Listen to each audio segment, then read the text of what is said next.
Erykah Badu is a singer-songwriter from Dallas, Texas.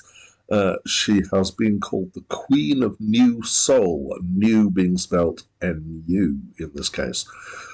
She has had 5 albums. Her first was in 1997 and her most recent was in 2010. This was her most recent album, and is considered, as you can tell from the title, to be a partner album to the previous album, to this one.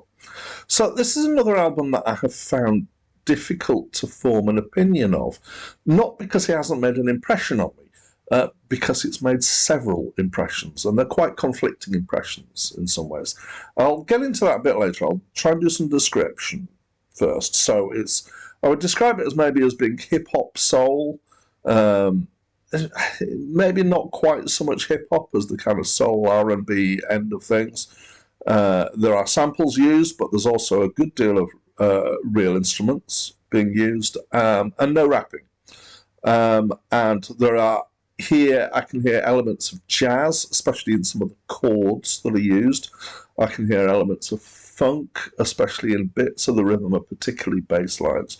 Mostly I'd describe the music as kind of R&B soul-like stuff, particularly the vocal harmonies kind of lend themselves to think about that.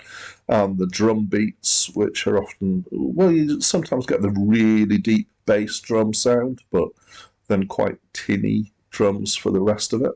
To some extent, there are some tracks here that seem fairly standard, but then there are some that are fairly unusual. So especially, I'd say, the first track and the last track. The last track is it's 10 minutes long. It's a long track, and it's got 3 parts to it, and some of it gets quite bizarre at times.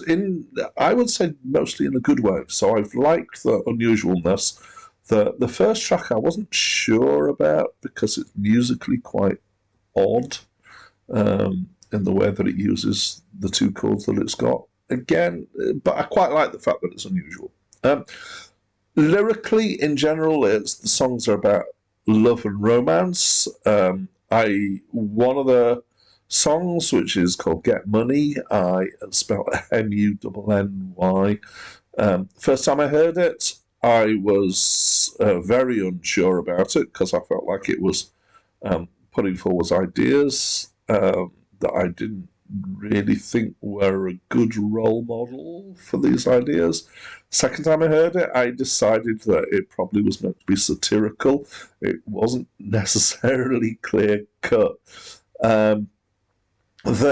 Possibly the best-known track on the album, not that I knew any of the tracks on the album before I listened to it, was the single, which is called Window Seat. So I quite liked it as a song. Musically, I wasn't as taken with it as some of the others. It's basically a song about going on a trip, getting away, getting on your own, but it's talking about, being on, I couldn't quite work out whether it was meant to be a train or what, but you'd be on a train, you want to have a window seat and sitting on your own so that you're able to have your own space.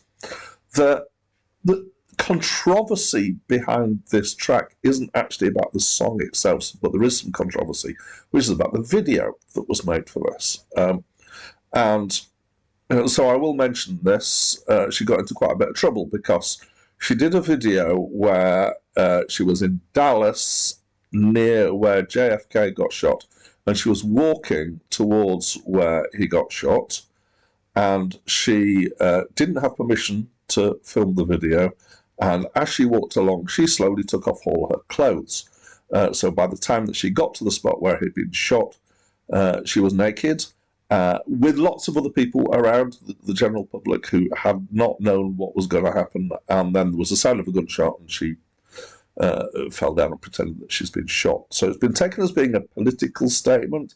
Some people haven't liked it, but it also was a public nudity issue. The problem that I have with it isn't actually with the video itself. I think it's probably a statement. It's quite an interesting idea, but it just doesn't seem to have anything to do with the song. And the video completely overshadows the song, to my mind. Anyway, I quite like the song. Her voice, let's mention that. She's got an interesting voice. She sounds a bit like some of the old blues singers. I think Bessie Smith particularly comes to mind. She's got a kind of warble, a slightly nasal quality to her voice, but you get used to it after a while. So in the end, there were some aspects of it that I liked. I quite liked some of the musicalities, some of the less unusual stuff I found a little bit too kind of standard soul. I'm not the greatest fan of soul, I'll admit. I did like some of the grooves, though, and I did like some of the lyrics.